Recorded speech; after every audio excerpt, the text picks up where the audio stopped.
Episode 168.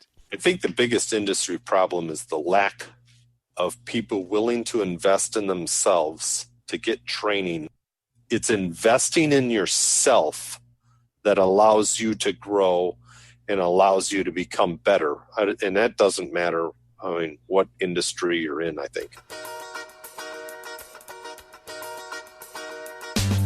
Welcome, aftermarketers, to On Point from Remarkable Results Radio and a special interview from an auto care industry professional. On Point.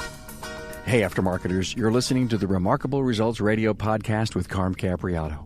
Now, this is the place where ideas, insights, expertise, trends, and personal achievement is served up twice each week. Today, I'm with Bob Heipp in episode 168. Always see the show notes page with additional bio information. In today's episode, remarkableresults.biz/E168 is more bio information on Bob Heipp and an important link to a very special scholarship program he talked about in the episode. Now, this episode is made possible through the sponsorship of Federal Mogul Motor Parts. Search for parts, get the latest technical updates, and sign up for their new Garage Rewards loyalty program at their all-new website, fmmotorparts.com. Hey, at Apex 2016, I had the pleasure to meet fans of the show. I also met many industry leaders that learned for the first time all about the podcast. Now, I do need your help to share the podcast with your industry peers, as many people just still didn't know about it. Ratings are high for the value received from my guests' interviews. I ask that you pay it forward and share the episode, share your insider email, or the episodes page with a friend in the industry. And thanks. Now, ever since I started interviewing technicians, it's been a fun and enlightening interview to do. My guest today, Bob Heipp, is no exception. He's an industry veteran that had his physical challenges and found a perfect niche for himself as a mobile diagnostician. Bob shares great stories, his passion for training, insights, and especially stories on how much he values Vision High-Tech Training and Expo held in Kansas City. He also has a very funny story on his first road trip to Vision. Now, Bob has a lot to say about training, networking, advice from his father, and insights into his current job as a mobile diagnostician for Mobile Auto Solutions in Chicago. Now, here we go with automotive technician Bob Heipp. A warm welcome to Bob Heipp from Mobile Auto Solutions. Hey, Bob, are you ready to go on point? All set. Hey, thanks for joining us for Tech Talk. Let me see. I think you're my third technician interview, and I'm so happy to have you. Hey, where did you learn how to tech? I started working at a gas station when I was 16, and my brother was a tech, and it just kind of came natural, I guess. I started kind of pursued the management end, and then found it was the way I was going to be able to feed my family was to be a tech. It was better based on what you learned about being in management. And when you say management, did you mean service management or store management? I was a store manager for Shell Oil, and then an independent Shell franchisee. Okay. And then I found the opportunity to own my own gas station with a partner, but it just was not able to have enough funds to feed two families. So I left.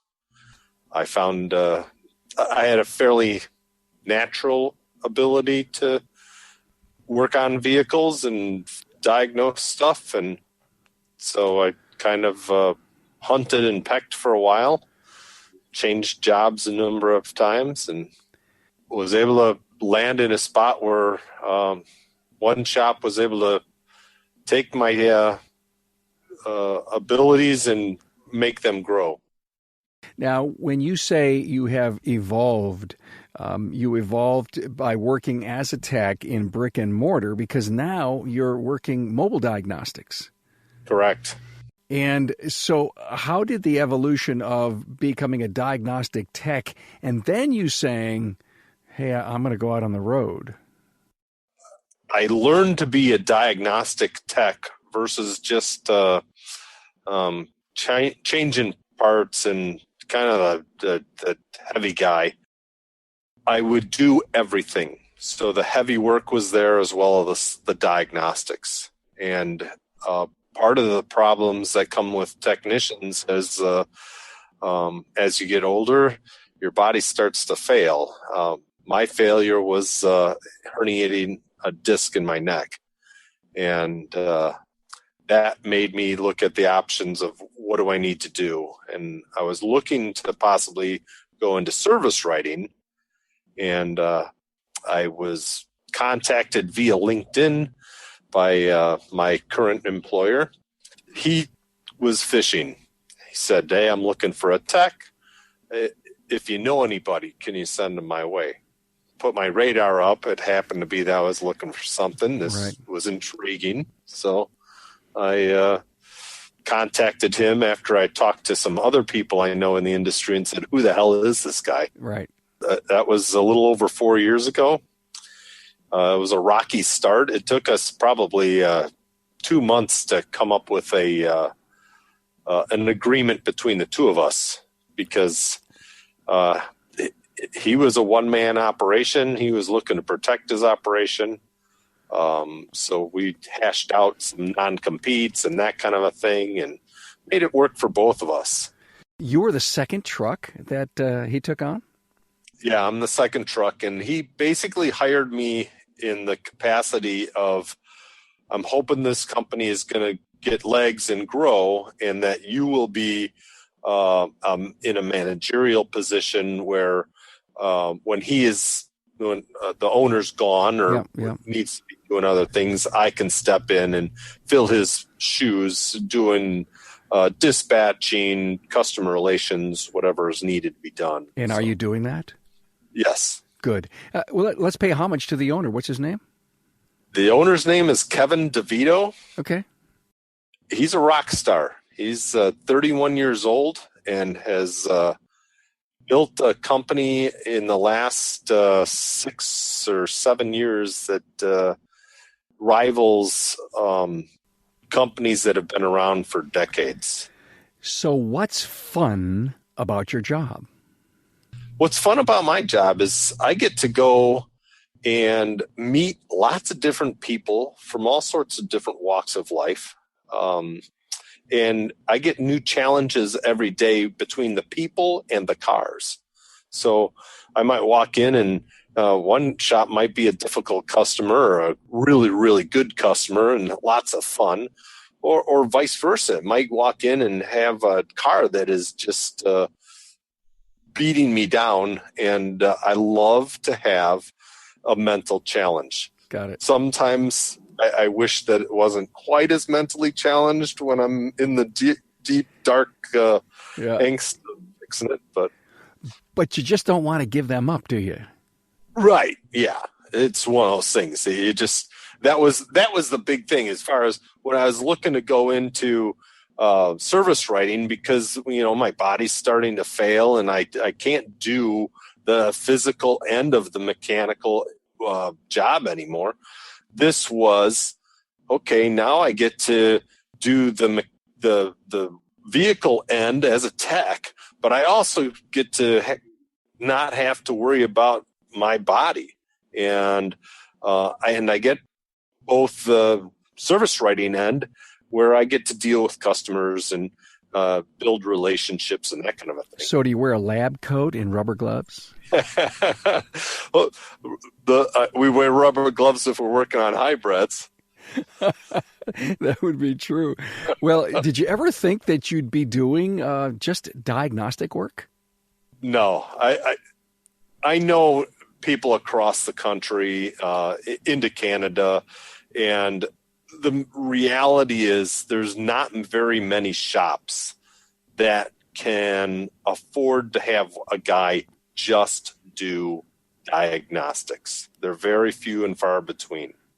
So most shops have a diagnostic guy, and he does the majority of that, and then he also does the rest of the work. But if you had a big place, 7-8 bays, there's probably enough work for a diagnostic guy? I think it just depends on demographics. The shop that I left to come to Mobile Auto Solutions was I think it was 12 bays, if I can remember right. Mm-hmm. It was 4 ASE master techs, plus a couple of oil change guys, general service, a car wash guy, 2 service writers, the owner, a woman that ran billing and all that kind of stuff. I mean, a high-end operation. And there wasn't enough work for just one diagnostics guy. No, I would say not. And it wasn't his business model either. By the way, I don't say guy because I mean to be sexist in any way. Guy or girl. Lots of great female techs that are doing diagnostic work in our industry. I'm talking with Jonathan Cichelli, a technical product specialist with Federal Mogul Motor Parts.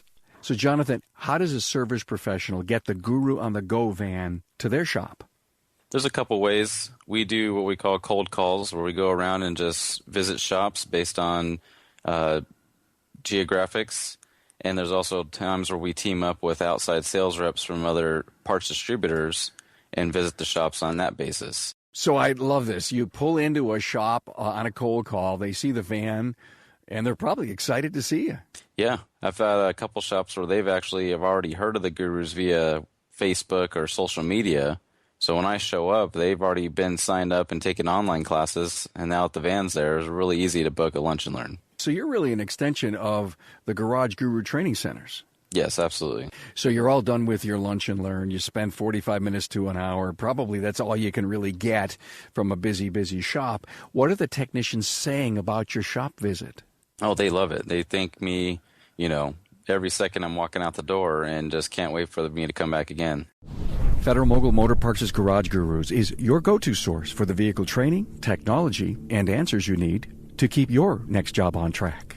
On-site, online, or on demand, the Gurus are here to help keep your business and your career on the road to success. Visit fmgarageguru.com. What's the latest piece of equipment that you had put on the truck to make your job and life easier? That's an interesting question. Probably the latest piece of equipment put on my truck was factory BMW Ista. I'm not a big fan of Euro, so I don't know that it made my job really easier. Okay. It made my boss's ability to spread the company out and have better coverage for our customers. And I'm learning it, and so it's a new challenge, and sometimes it's exciting. And so your customer base, collision shops, used car lots, or mainstream automotive shops? We primarily deal with collision shops. We're not doing anything as far as used car lots. We do mechanical, general repair shops, but they don't make up the bulk of our business. The collision shops make up the bulk of our business. And that tends to make it so that you're either working on something that's really simple or really difficult because it's a man-made problem. So do you like the newness every day? I mean, tomorrow, do you know where your first stop is? Not right now. Isn't that interesting? Hopefully by the end of the night I'll know, but sometimes it's not until about 7 in the morning. And you'll probably get a text or something? Is that how it works? We use Google Calendar. Okay. And everybody is color-coded so that you look at the calendar and we can just keep it active. And it is a calendar that is evolving throughout the day. The goal is to have all of the cars done by the end of the day. Some days that works out better than others. Just depends on how late jobs come in. Right. As the day grows, cars just keep coming in. So let's talk about your training.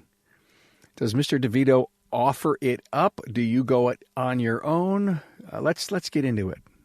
Part of my agreement with Mr. DeVito was we need to allow me to have X amount of training, and he is going to pay for it.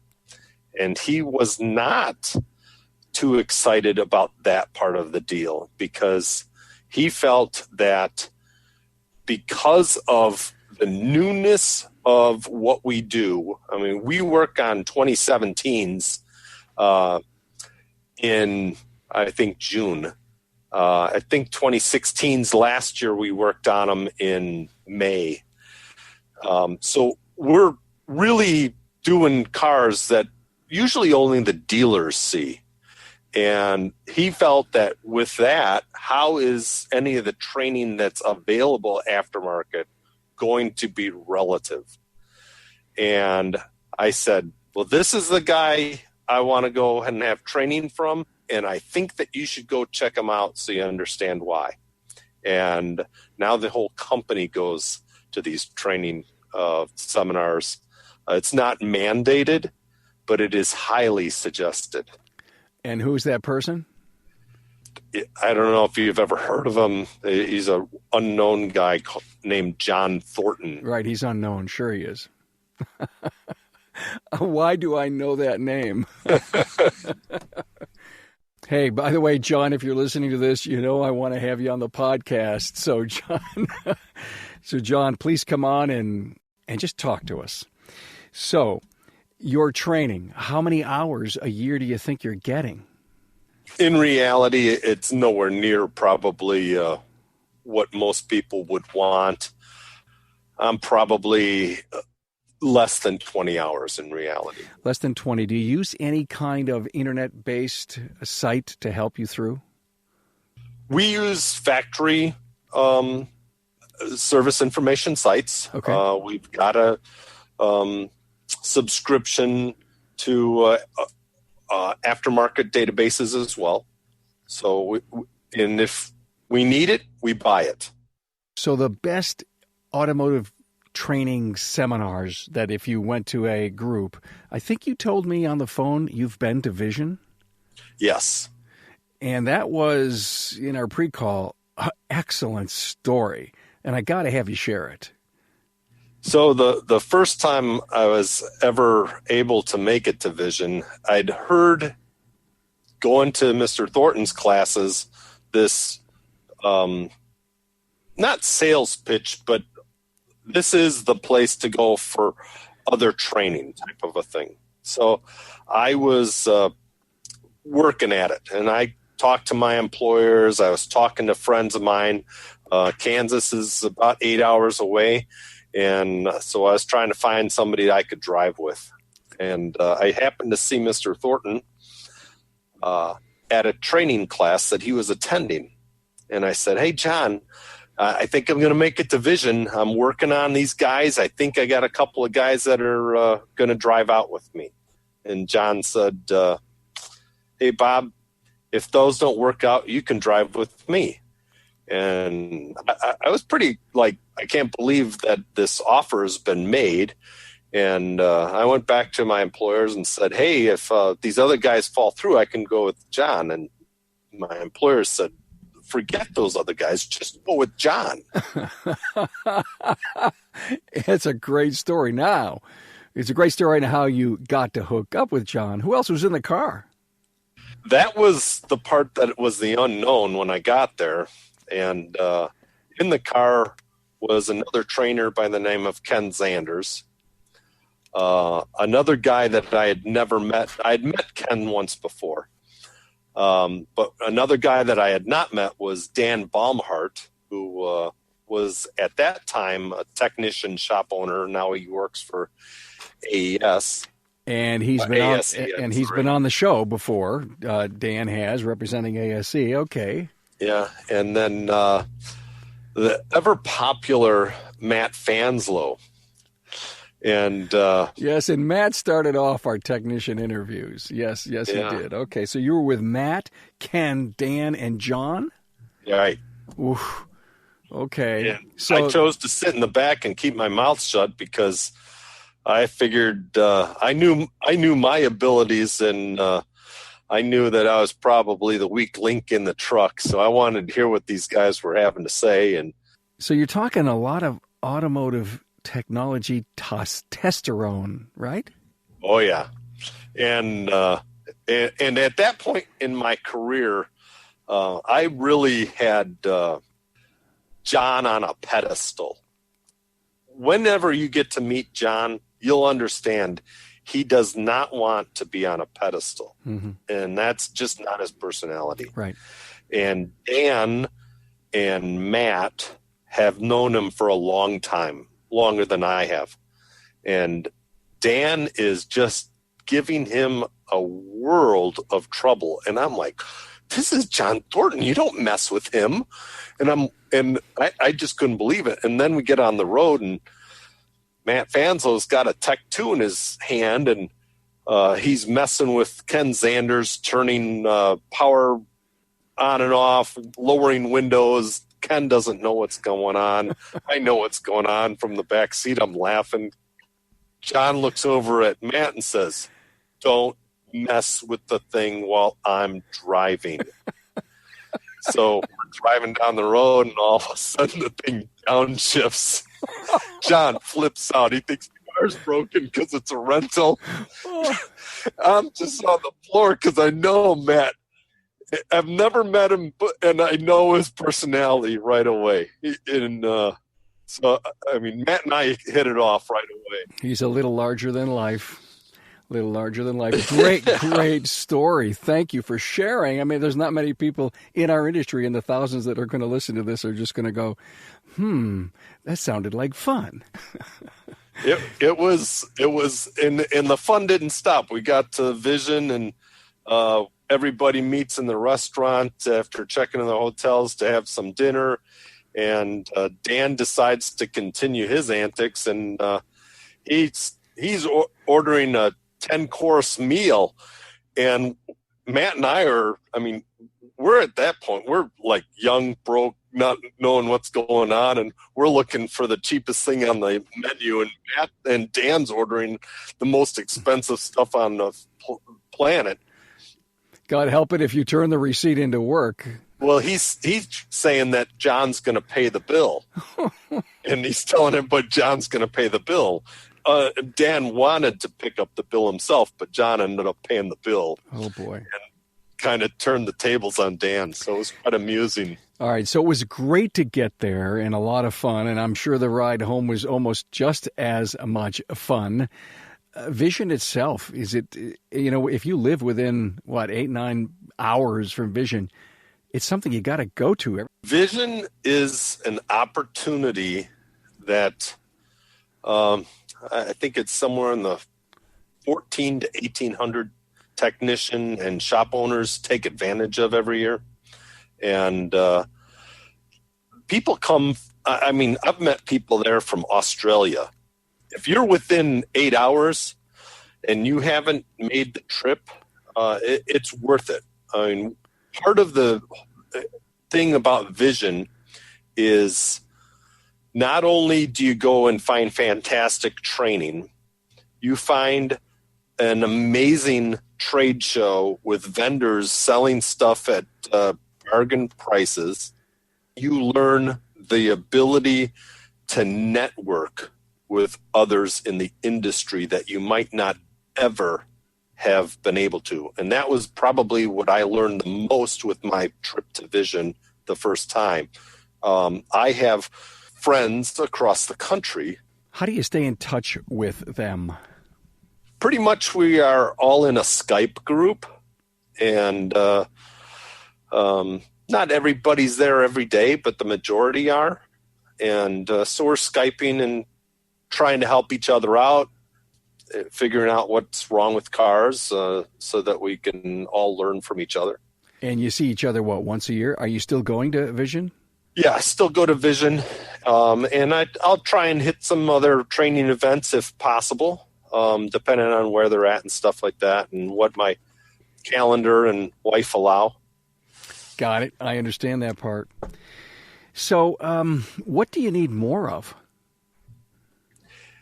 I think given my current situation, I think networking is the most valuable thing that I have. And you need more of it, and you'd like more of it? Yeah. Is the more people that I can come and encounter and learn from and help learn, the better things are going to be for everyone. If we were doing an interview for a job, for a diagnostician, and I said, what's your greatest strength? What would it be? My greatest strength as a diagnostician is to continue trying to figure it out, I guess. I've run into brick walls, and I'm not ashamed to ask for help and ask questions. So I guess it's it's that unwillingness to just give up. If you think about the best advice you've ever been given, who comes to mind and what was it? My father. Never learn from your own mistakes when you can learn from others. Ah, that's interesting. That has served you well? Yes. Excellent. Bob, is there anything holding you back right now? No, I don't think so. I mean, life is good right now, I think. Good for you. Hey, if you could go back in time and do anything over, what would it be? I wouldn't change a thing. If I hadn't had the experiences, good and bad, that I have had, I wouldn't be where I'm at today. And I'm enjoying life. Learning from others and networking has put me into a position where I'm able to be working for Mobile Auto Solutions and doing what I do and learning, meeting other guys and being able to bring them into the company and help grow the company. Great, great, great. Any good habits you'd like to share? For me, it's trying to really learn as much as you can. I tend to I struggle dearly with learning. Dyslexic, really dyslexic. And so learning from others in different training, I find that I might have had a subject by trainer X, but trainer Y will teach the same subject, but it will be in a slightly different twist. And I might learn more from that guy, or the combination of the two, I can learn more. So you're a hands-on learner. Yes, and visual. Hands-on and visual. Now, the future of automotive repair. Wow, have you ever stopped, thought about where's this thing going in the next 5 or 10 years? We talk about it constantly. Given the fact that when I started working for Mobile Auto Solutions, I had things pigeonholed and didn't think about some of the stuff that's coming on. I mean, everybody sees that stuff that has come about, TPMS, stuff like stability control, that kind of stuff. But I never considered laser cruise control, blind spot monitoring, all these kinds of new added on features that are hitting cars. We talk about what's going to happen with autonomous cars because they are coming. Hey, when you go into a collision shop, say to fix a front-end collision because they need some computer work, are you also helping them with putting in any of those laser or radar controls? We don't do any installs, but we do the calibrations. Okay, I get it. And that's those are some interesting calibrations, aren't they? Depending on the manufacturer, some are easier than others. Some of them require setups that we cannot do mobily just because the way the manufacturers have designed them. But Ford and Toyota and that kind of thing, where they use some targets and stuff like that we can bring with us and set up, that we're able to pull those off in the field. No problem. We do quite a bit of them. Okay, so you're thinking about future. But what are you thinking about ride sharing, telematics? I think that I was telling my boss, Kevin, recently that with autonomous cars, I don't think anybody's going to own a car down the road. There's no reason. If you have autonomous cars, there's no reason to own a car. You pull out your phone, you're going to call the car up, and it's going to be at your door in minutes. So that's that ride share where there's a car a couple of cars in my town or on my street. And Right. just like you know where you're going in the morning, you put in the request, bam, that's where you're going. And Right. wow. The only way people are going, I mean, why would you own a car if you can't drive it? I mean, so the only thing you're going to have is guys that have them as toys. I'm old enough to remember the George Jetson car. Yep. Right there. You too? Okay. And I don't know who I was talking to just last couple of days. Last couple of days have been a blur for me. And we were talking about the George Jetson car. Amazing stuff. Okay. Bob, give me an industry problem and a solution. I think the biggest industry problem is the lack of people willing to invest in themselves to get training because they rely on silver bullets, whether it be Googling stuff, belonging to a certain forum or a certain online service, whatever. Belonging to those, I'm not saying is bad. I'm saying you can't rely on those as just the end all of end all. I think that it's investing in yourself that allows you to grow and allows you to become better. And that doesn't matter, I mean, what industry you're in, I think. So wait a minute. Is that opinion because you've walked into a shop to help them bail out of a situation and they say, well, we've already replaced this and this because we read about it and it didn't work. So can you really fix it for us? I'll give you a story.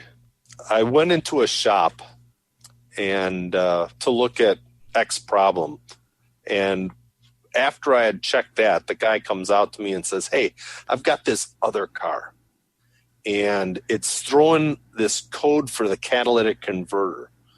Well, I've used a heat gun and not heat gun, but infrared gun and measured the temperature before and after the catalytic converter. And we've pulled the catalytic converter and looked through it and everything looks good.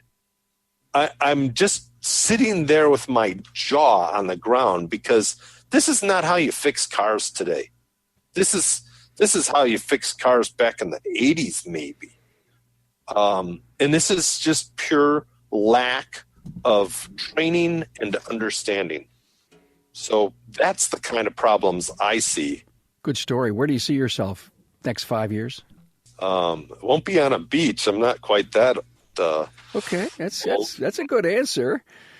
No, I see myself working in the industry. Just continuing to go on. As far as in the next 5 years, I think it will be in a similar situation. And it'll be a situation that we'll just have to see exactly how fast technology changes and how fast we're able to adapt and move with it. Well, obviously, Kevin's business is growing since he's looking for his 8th mobile diagnostician. Is this a big wave? The mobile wave is growing tremendously. When I first started with Kevin, I knew a handful of guys. Since I started working for Kevin, we've got a Skype group started by another guy that is purely for mobile guys. And there's probably 20 guys in the group across the country. And I meet more and more people all the time looking to get into it and asking questions about it. And in the Chicagoland area, I mean, Kevin's got 7 trucks on the road. Our closest competitor has 3 or 4 trucks on the road. And I know that there's another 2 or 3 guys out there trying to do this at the same time. So, I mean, we're, I don't know, 11 to 13 million people population. And I mean, in reality, there's probably getting close to 20 trucks on the road doing mobile work.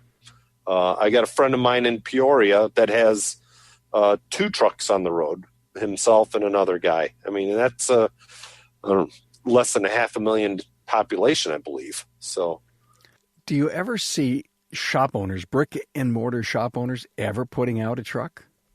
No. I know that there's been dealerships that have tried it, but I think when you're doing that, you're catering to other businesses. And brick and mortar people, they cater to retail. We have retail customers call us.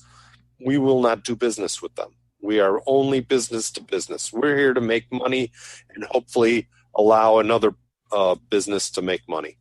Bob, what would you say to the youth coming through tech schools today on joining our industry and sticking in there and working hard at it? Youth coming into the industry, first of all, you're not going to come out of school making $100,000 a year. You're going to come out of school making 30 or 40 maybe. It's a occupation that you better enjoy doing what you're doing and be willing to make sacrifices. I think that's with everything that you love to do. But it's not something, if you're getting in this to make a lot of money, that you're in the wrong thought process. Wait a minute. You mean a lot of money to start? I mean, are you saying you've got to be willing to invest, continue your learning, and groom and grow your stature? You got to invest every single week, month, year. Whether it's in reading trade magazines, buying tools, going to conferences. For me, that's if you want to grow.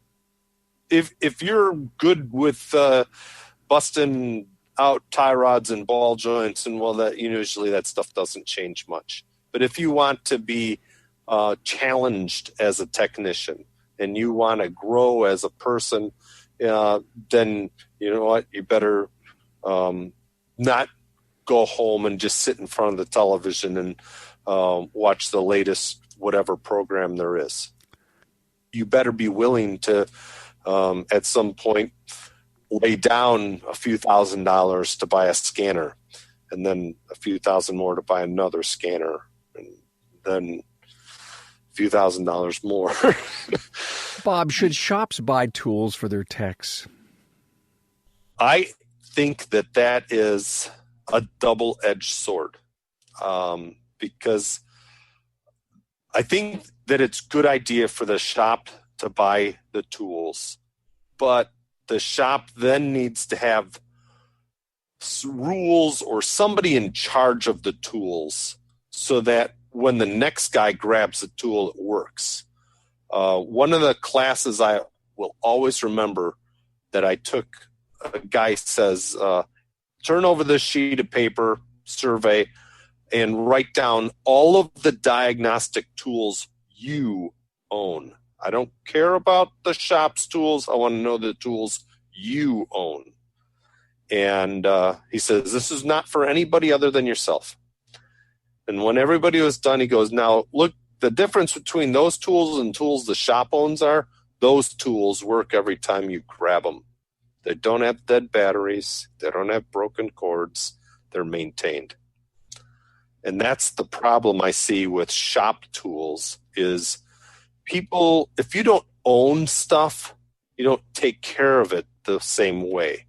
You don't grow because you don't grab the tool. I worked at a shop where I was able to buy scan tools and oscilloscopes and have a key to the shop. And, well, you know what? Work is done. I'll lock up, stay, play with cars until whatever time I wanted to. That's how I grew. Now, that's an investment of personal time. Wow. Hey, man. And you didn't think we had a lot to talk about. So I want to thank Bob Heipp, Diagnostician for Mobile Auto Solutions. And listen, any final words of wisdom that you live your life by or, you want to share? I guess the one thing I want to share is that I would like people to consider always trying to find some way to give back. I know of a lot of people in the industry. I had listened to Matt's interview, And he mentioned Dave DeCourcy, and I want to give a big shout out to Dave. He was another guy that changed my world, just witnessing him at a training conference. But Dave's health is a little sketchy right now, and but knowing his health was sketchy we've gotten a scholarship program for vision started in his name. And how can people help? You want to get help with that? Get a hold of Sherry Hamilton or myself, and we'll get you to a GoFundMe page. And how about if you send me about 1,400? I'll send you the link. Send me the link, and you said you're 1,400 what? About 1,400 shy of our goal. Okay. So send me the link and see if we can help you. Awesome. Thanks so much for being on, man. Thank you. Hey, Aftermarketers, thanks for joining Bob Heipp and myself. Hey, there's bio information on Bob and the link to Dave DeCourcy's scholarship that Bob mentioned in the show. Now, here are industry peers helping each other at its best. Bob's show notes page can be found at remarkableresults.biz/E168. Hey, thanks for helping spread the word on the Aftermarket's premier podcast that delivers powerful insights and stories for you. Entrepreneurs, technicians, distributors, manufacturers, students, educators are among the many industry professionals that listen each week. Hey, keep sharing the wisdom with your friends and peers. And until the next time, thanks for being on board to listen and learn from another inspiring aftermarket professional. Until next time.